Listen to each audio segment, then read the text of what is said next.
doubt about it. Meeting is being recorded. We are in, ladies and gentlemen. It is time for South Jersey's favorite sports gambling podcast, and just the timing of that one. It's been the proverbial minute for Metrics and Mayhem over here, but we are back in it, and I am here joined via last week.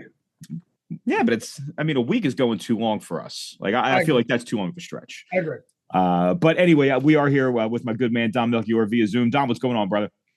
Hey, listen, we're rocking number 2 today. I thought you were going to wear that jersey for tonight, all the people who don't know, right there, baby. That's right. And New Orleans should be really excited to have him back suited. Oh wait, hold on. He's not with New Orleans anymore, is he? He's not, but yeah, the Cleveland one's in the mail. Yes, that's excellent.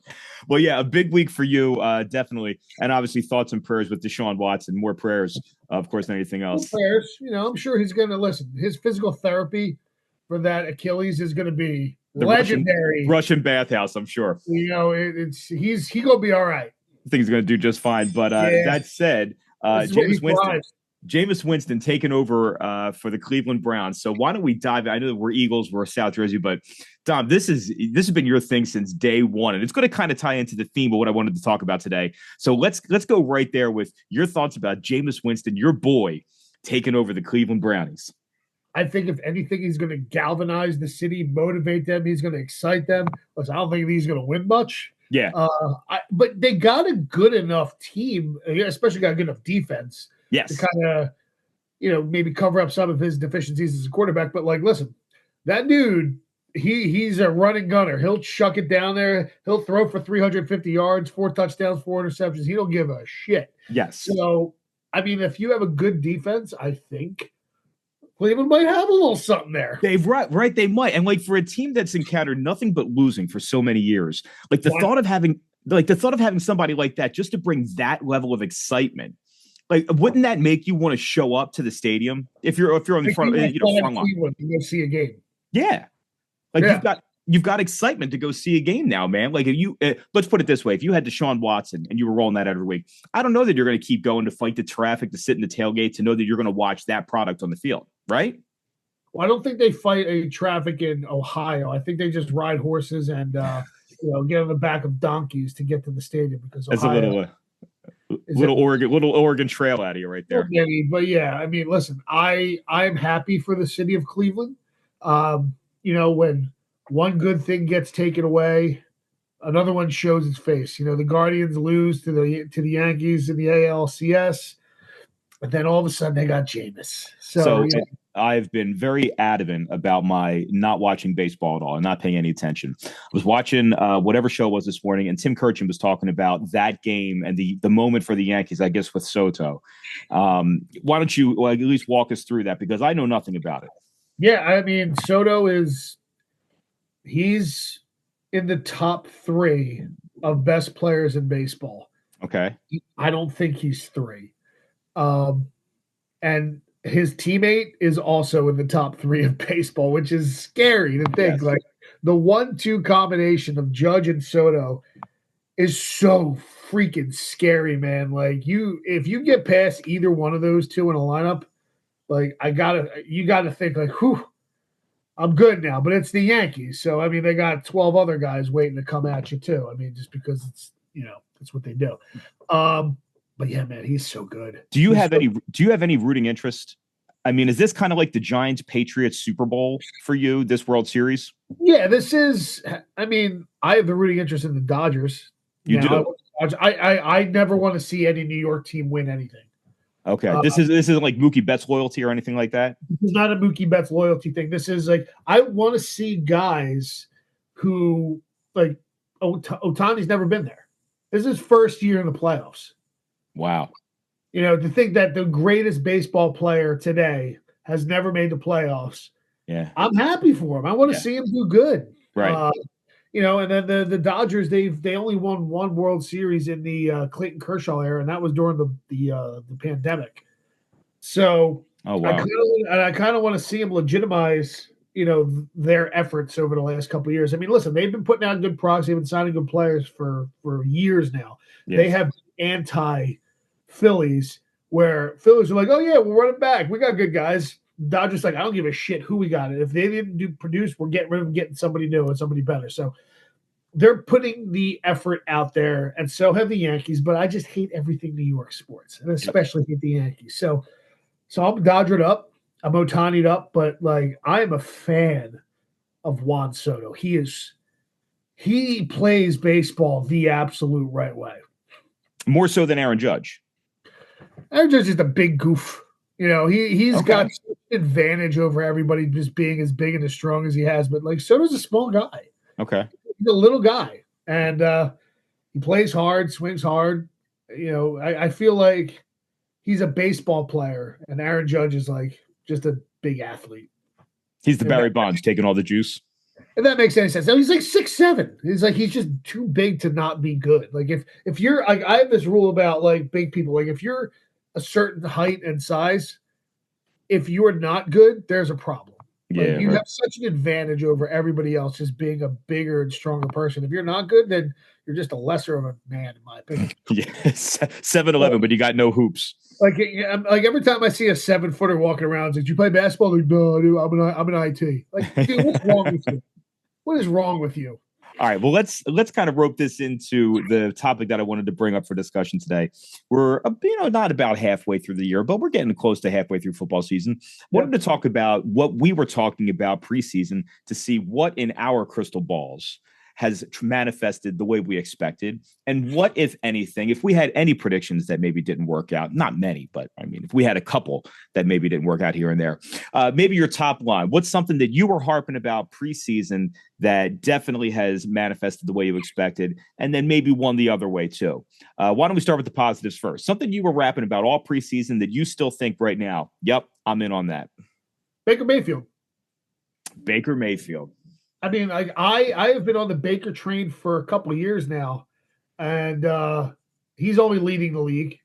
Yep. And that had fantasy points too. So yeah, Baker Mayfield is the number one quarterback in the league fantasy wise. And it's also translated onto the field as well. He's playing great. Yes. So yeah, Baker Mayfield proving me right is a positive. Okay. Yeah, you got to take extra pride in that being a Baker guy. I mean, in our private chats, you've definitely been the Baker guy. I've been. There's two guys in this league that I've been holding a candle for. Yeah. Baker Mayfield, Jameis Winston. Could you imagine those two back to back? Jameis goes for 505 touchdowns, 7 picks. Browns and Buccaneers Super Bowl. Oh my gosh. Did you get I would be in heaven. I know. Like, do you get the jersey made where you got the Baker front and the Jameis back? Or like, how does that side work? by side, cut down the Oh, middle. Yeah. I would love it. All right. I like that. For me, I'm going to they swapped teams and they both did good. Oh yeah. You know what? Knowing those two, they would even swap teams in the Super Bowl just for the hell of it. You want this one? I'll go over there for old time's sake. I love it. So I'm going to go Minnesota Vikings on this one. Yeah, definitely Sam Darnold, over 6.5 win total ticket. Feeling very good about that. That was a great game this past week, the Vikings and the Lions. Yes. And, tip of the cap to Dan Campbell on that one. But I think that right now, Minnesota, probably my best take preseason right now, at least up to this point. Still plenty of season left to prove that wrong. Why don't we work the other way, Dom? What's something preseason that you were all in on that, if I could sell that ticket, I would? Washington was going to stink. That's a good one. I like that. I thought Washington, I was not big on Jaden Daniels. I thought they were going to stink. And boy, oh boy. Yeah. He's done everything right. Yes. So, I mean, Washington was going to stink. And I also thought that Aaron Rodgers would be a little better than he is. Man, that's another good one too. Even with last night, getting Devontae Adams back, expecting so much more. Go ahead. Yeah, I expected a lot more from Aaron Rodgers. But yeah, I mean, the Washington one was my biggest swing and a miss. That's a good one. I like that one. Now, do we have any sort of idea about Jaden Daniels' injury from yesterday? I don't think so. I don't think they maybe announced anything yet. Yeah, I'm curious to check that out because if Washington loses Daniels for any significant time, well, that's problematic. That's problematic, and they will stink. But like, I thought they would stick with him. Yeah. But you lose your starting quarterback. I don't care who you are, you're going to stink. Like, that's just the way the NFL is. Except if you're the Cleveland Browns. Right? Very good. Very good. It. Thank you. And listen, that's somebody who's holding an over 8.5 win total ticket for the Cleveland Browns. It's alive. It is alive. And well. Yeah, I have much more belief than I did last week. I'll tell you that. So that would probably go up on my bad side. We agree. The Cleveland defense, I thought, was good enough to have Deshaun Watson be just mediocre, and they should get there. But he's, well below that. Yeah, it's too, because like, nothing really terribly bad happened to him to make him bad. When he was so good at Houston, I mean, he was, a top 5 MVP candidate in Houston. And then he's like, now it's like, thank God Jameis Winston's here. Yeah, right. Exactly. He might have some things going on outside of the football field, tying up his mental processing. That's fair. That's fair. So, and then the other one too, you brought up Baker Mayfield. I am holding an under 7.5 win total ticket on the Buccaneers. Ruh-roh is correct. So that's not happening necessarily. And how about one I'm going to throw out for you right now? We've talked about them every week. Our Philadelphia Eagles. From where you were at preseason to where you're at now, the team stands at 4-2 after a win over the Giants this past weekend, 28-3. So where were you preseason on a scale of 1 to 10, and where are you at right now? I think we both were saying that they would be 4-2, right? But I don't think we felt that we'd feel this way after being 4-2. Like we hammered the Giants. Did we do it because our quarterback looked good? Nope. Has our quarterback looked good all year? Nope. We're 4-2 and our quarterback stinks. I'm like, yeah, I guess the team's good enough, but like this is a quarterback-driven league, and we all know that. Yes. So if you're not going to have this, the days of Trent Dilfer taking a team to the Super Bowl, I think, are pretty much done. Just because of the rules. Like, the rules don't dictate the defense being the reason why you win a Super Bowl. And we just don't feel good about Jalen. No, and look, I'm still driving the Hurts train. I have not jumped off yet. There is a lot more room on that train. A lot of people have been jumping off of that. I'm still hanging on tight. And when I look at a team like Kansas City has a quarterback right now that is not playing at an elite level, yet all that team does is win. And listen, I could be wrong, but you got to think Pat Mahomes is going to turn it on at some point later on this year. And if they're winning games with him playing the way he is now, when that guy turns it on, forget about it. I mean, listen, Pat Mahomes is doing what he needs to do to win. You trust him to win you a game. Even if he's playing bad, you're like, Pat's got it. It doesn't matter. He'll figure out a way. If it's Jalen's turn, like, we're like, Jalen ain't got it. He ain't got it. He'll screw it up somehow. He'll go 80 yards down the field and maybe fumble it on a 4. Like, he don't got it. He just don't got it. I don't know what happened since 2022. I can't imagine that Shane Steichen being, that big of an influence on him. No, but I also saw a stat. They were saying, I think it was Colin Cowherd, and I can't believe I'm going to be quoting Colin Cowherd. They were saying, like, the most non-important quarterback in the NFL right now would be Christian McCaffrey because of all the things that he does. Okay. And he changed his mind and he said, I think the most non-important person on a team for their quarterback, or not a quarterback, is A.J. Brown. Because without A.J. Brown, Jalen Hurts stinks. Like, he's not even – like, he goes from bad to stinks. Yep. Yeah, that's pretty decent, and it's fair. One could even throw Saquon into the mix too for that conversation. I mean, for Jalen Hurts to be surrounded by the type of talent that he's surrounded by, you'd definitely be expecting a lot more out of it. We talked last week too about when A.J. Brown is on the left-hand side of the field there at midfield. A.J. Brown's running a go route. Now, he happened to beat a corner for a long pass. It was a beautiful pass down the field, but the offense is getting rather predictable. He's going to throw deep to AJ on the left-hand side. He's not attacking the middle of the field. It seems like it's more of a coordinator thing right now. Yeah. I mean, it seems like it. But even that pass, like that pass that he threw to AJ Brown, that was a pretty pass. It was a back footer, right? It didn't look like I can't remember the last time Jalen stepped into a throw in the pocket.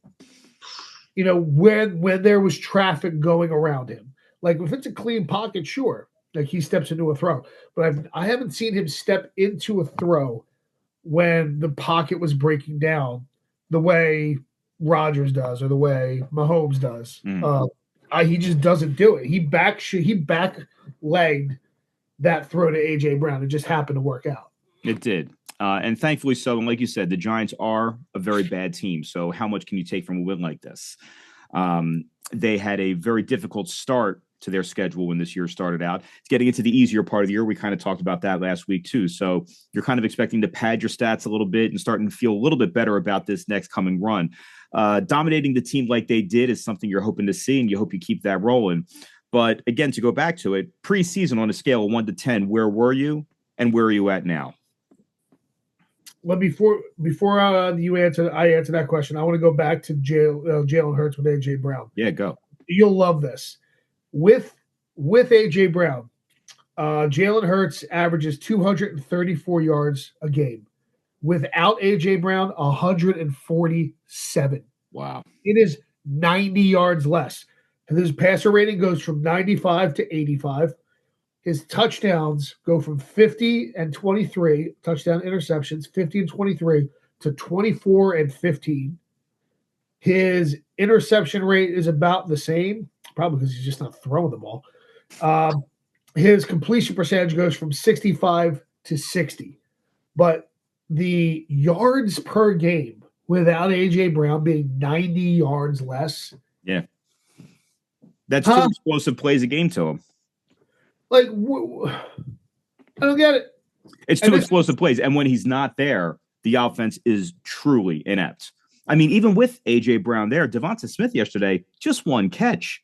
I mean, is it something where the eyes aren't making their way over there? Or it's very baffling. He's played 35 games with A.J. Brown, 33 without. 8,215 yards with, 4,850 without. That's very good work out. Almost half. Yeah. Half. That's significant. What are we doing? A lot of that, too, is going to talk about coverage, right? Because if A.J. Brown's in the game, the defense might roll double over to A.J., and then you've got man otherwise. But that goes back to my point about when Patrick Mahomes, he'll figure it out. Yes. Like, he'll figure out a way to win. Jalen Hurts can't figure out anything. Well, and to your point, too, like what elite receiver is Pat Mahomes throwing the ball to right now? Oh, never mind. Right. We're talking about Xavier Worthy. We're talking about Juju Smith-Schuster.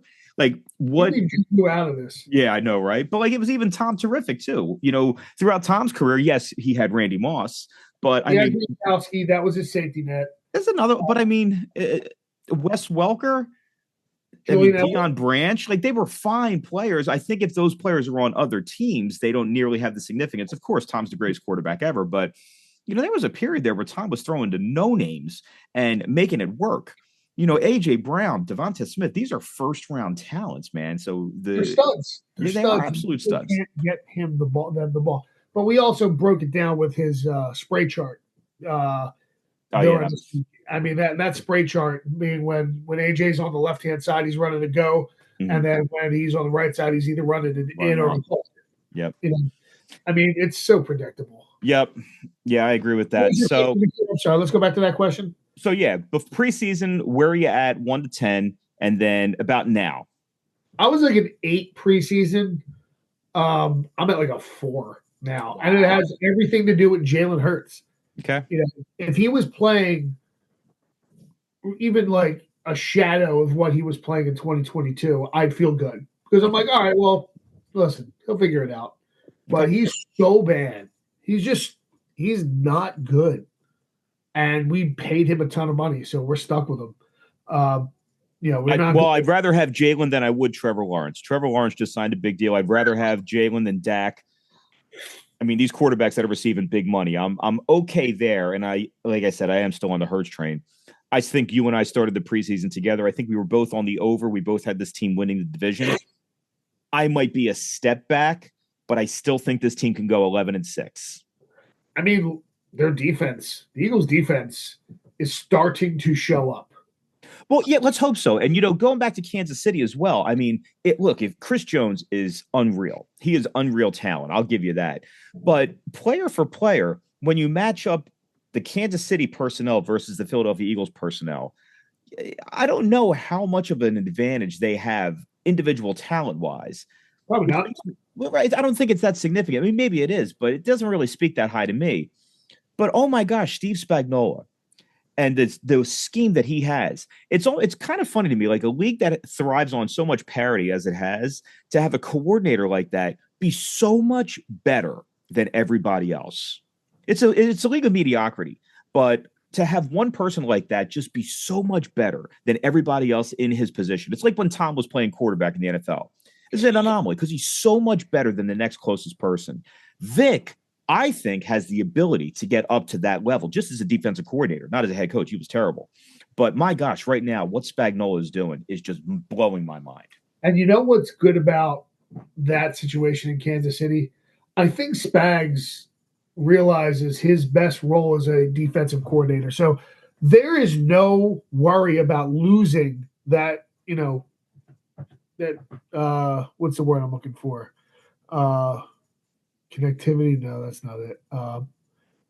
Like that togetherness of that team. Like Jalen had. Everybody's got their role. He's got 4 new coordinators in 2 years, 6 new coordinators in 3 years. Mm-hmm.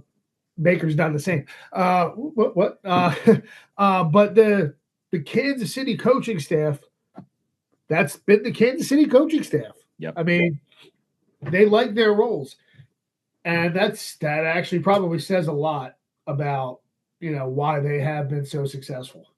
Yeah, it's interesting too. Somebody at that point of life just finding this is what I want to do and be comfortable and not worried about, like a Kellen Moore. I don't know Kellen Moore, but I think you and I agree. Kellen Moore wants to be a head coach. Yeah, if he has if Jalen somewhat turns it around and the Eagles, go to the divisional game and they put on a good show and they lose, guess what? Kellen Moore, he's out. He's getting a job. He's getting and good for him too, as well he should. Hopefully everybody finds their place in life with what you want to do. So then we'll have 4 coordinators in 4 years.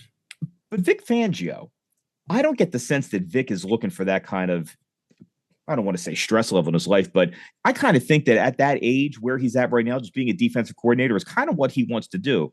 So it gives me the hope anyway that somebody like Spags too, like that could be the same thing for us. This is only year 1 of Vic's scheme. So maybe a little bit of consistency might build that defense. Doesn't Spags seem young enough to be like, okay, I can be flexible and I can change with the times, where Vic is like, don't step on my lawn. Yeah, he's the old man. Absolutely. Yeah, he's the old man. I'm not changing anything. These players, they got to play to my, like, I think Spags is probably like, I got these players. They don't fit my scheme. I'll adjust the scheme to them to get the max out of them. Yep. But Vic's like, listen, if that guy doesn't do what I tell him, he's gone. Yeah, square peg in a round hole kind of guy. So yeah, without a doubt. If we're on the same page with that, then yeah, we're screwed. Well, the last time we had somebody like that in this town was a guy by the name of Jim Johnson. And I think Eagle fans look fondly on that old grizzled veteran where it's my system and this works. So back then, my system was just hurt somebody, which is universal. Now you got to be a little bit of an artist. A defensive coordinator's got to be an artist. They can't be. They gotta paint with a paintbrush, not a sledgehammer. And that's what Jim Johnson was good at. He was good at sledgehammer in a sledgehammer time. Yeah, so right. There wasn't exotic defenses back when Jim Johnson coached football because the rules dictated that you could hit somebody so hard that they weren't coming over the middle anymore. So you could scheme along the outsides because the middle, they don't throw across the middle. So now the rules have changed and everything's got to be exotic. And you can't hit anybody you can't scare anybody by hitting them too hard. So you got to be smarter. You got to be a little bit flexible. Maybe so, but still, But I mean, the talent advantage that you would think the Eagles have with the front four. I mean, what you've invested in a beast like Jordan Davis, Jalen Carter, like you have massively strong human beings. That kind of Yeah, tenacity, getting that's asking Shaquille O'Neal to shoot 3-pointers. They're talented, but can they do what it now is necessary in this new rule offensively driven NFL? to generate pressure on a quarterback. I mean, I need more out of that. If I'm spending all of this capital in the draft for that kind of talent, for first round SEC level talent, I'm expecting a lot more nasty from the front line. I'm expecting a lot more pressure on the quarterback with the front four, and they're not getting that. You can't, because if you're going as hard as you possibly can and you just breathe on the quarterback flag, say a flag, you can't go at a quarterback. You got to be controlled. You know how hard it is to stop that amount of mass so you don't get a penalty. Like, they put their hands up to just try to block something. They don't even do that anymore because all of a sudden, if that hand misses the ball and comes down on their face mask, we're penalty. Yeah. What was the the quarterback? It was last week. He was about to get hit with a safety, and the defender tried to wrap him, but was afraid that he was going to get called for a penalty and let him go. And then the quarterback was able to sneak out and throw it out of bounds. I don't know. I don't remember that play, but it happened to Mahomes this pass. It ended up winning the game. He was running on the sidelines, and he would look like he was about to run out, and the defender could have absolutely tattooed him, but Mahomes stopped and then kept going upfield, and the defender was just like, well, shit. I could have hit him, but I would have gotten a flag if I did hit him, because if he goes in a smidge out of bounds, a flag. And now that allowed Mahomes to get another 15, 20 more yards. So then let me ask you this. If you're a defensive coordinator, are those 15 yards worth it?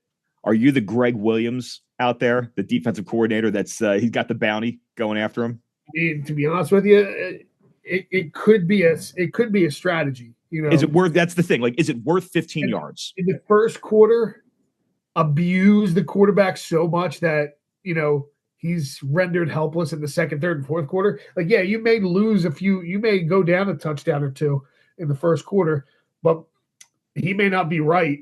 Well, right. For the part of the game, and then you can come back in. I mean, it's a strategy, I guess. I mean, you know what I mean? Like, because you're talking about it too. Like, Pat Mahomes is great; he's unbelievable. But everybody. Like, I heard the thing today with Mike Tyson, right? Everybody's got a plan until they get punched in the mouth, and then once you get that sleep blind side, then all of a sudden it's a different game because you're always thinking about it. Yeah, we got the 15 yards, and yeah, maybe we gave up points on that drive, but now in the back of your mind, you're still thinking about that hit you just took. Well, pitchers in baseball used to do that. You used to throw one high and tight, hit one on the shoulders, throw a ball that was close to their face, and then all of a sudden they're next to bat. I'm not like, maybe it's a strategy. I don't know. We'll see. Yeah, very interesting. Well, speaking about our Eagles, right now 4-2. Next week, Dom, they have a very interesting game that I think we're going to be on the opposite sides on. They travel to Cincinnati next week, and they'll be up against your boy Joe Burrow. Yeah, Joe Burrow. Rory's boy.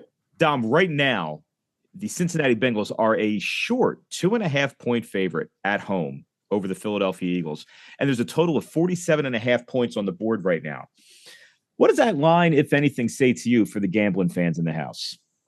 Tells me that the Cincinnati defense stinks.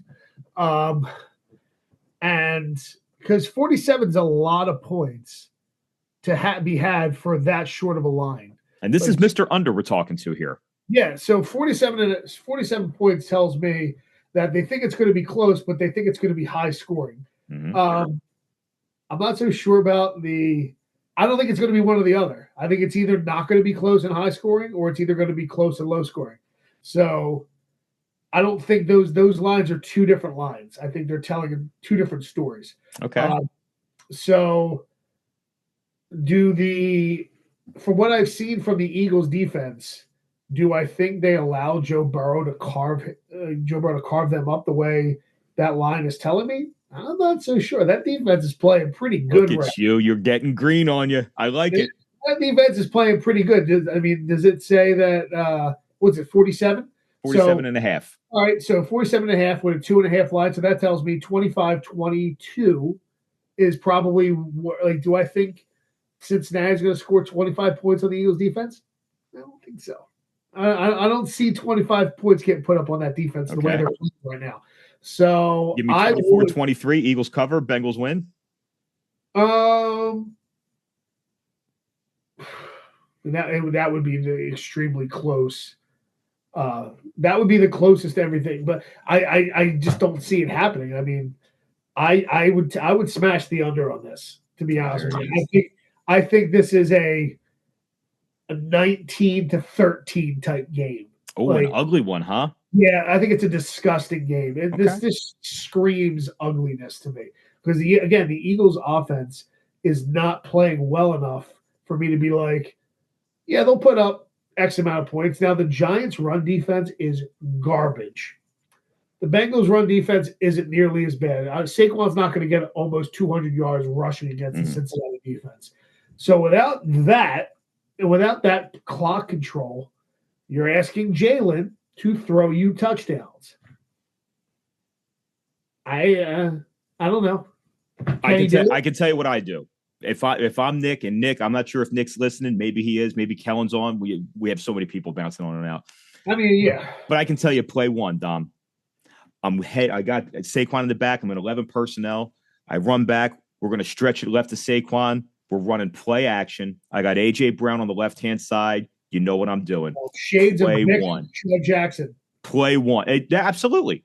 We have to stretch the defense, right? Because I'm coming off of Saquon having the game of his life. I'm going to go establish the run with Saquon, do the same thing I did last week in a demanding win. Nope. And then ball, I don't even care where it is. It's the Mike Vick, the first ball he threw. Remember that, Dom? He was on the 10-yard line, the bomb to Deshaun Jackson. It's something of that ilk. Here's the problem with that scenario. I like where your head's at. Vic could throw a ball a country mile. All he needed to do was just throw it up, and Deshaun Jackson was so much faster than everybody else, and he just run under it. Jalen doesn't have the arm to do it, and A.J. Brown ain't that fast. He's a great wide receiver. He ain't that fast. So I think if you did that, it wouldn't work.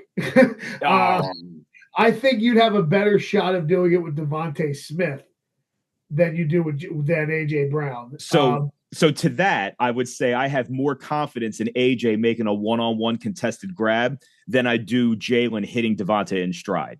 Because you're right. Yeah. I don't think if they do that play's not going to the house the way Deshaun and Vic doesn't need to. Doesn't need to. I think that it'd be a 40-yard pass. That would be it. I'm great. I am great with it. Sign me up for it right now. I just don't think it would come. Listen. I want the Eagles. I want the Eagles to dictate the game. They dictated the game against a bad Giant team, and this Cincinnati team has not had a good start to the year. They start slow every year. We all know that. But I want them to come out and just dictate this game. I don't want to see a 3-and-out. I want to see some trickery at the beginning, and I want them to take over the game early. I think that's also the problem. Like, I think the fact that they controlled the clock so well in the Giants game that it limited the exposure to Jalen. Yeah. It helped, and then the Giants became one-dimensional, which made the defense look fantastic. If they go 3-and-out or 4-and-out in their first two drives against Cincinnati, Burrow is going to put some points on the board. That's an issue. That's an issue. And then all of a sudden, now the Eagles become one-dimensional. All right, man. And now Jalen's got to win them. Jalen's going to win the game for them. And I think we're both in agreement that he can't do it. I don't know if I can get there yet. I'm still holding out hope, Dom. I still got the Jalen Hurts on these on, man. So the more I'm talking about this, I'm thinking maybe it's going to be the Bengals and the under. All right, well, then in that case, we got to stop the podcast. We're running out of time. I can't have this on the show. A 30-13 game. Well, we can't hear you, Dom. You're breaking up a little bit. But, hey, man, always good to be with you, brother. Love being here. And, by the way, my picks the last 2 weeks, 4-1, 4-1. Yeah, I remember to do them. I like that. So now 4-1, 4-1. So I maybe can creep back up into the standings, by the end of the season. That sounds good, brother. Well, another positive episode here, Metrics and Mayhem, everybody. We'll be back again next week. Dom, all the love, brother. Talk to you. Taboo. Free Jameis. See ya. Jameis. See you, buddy.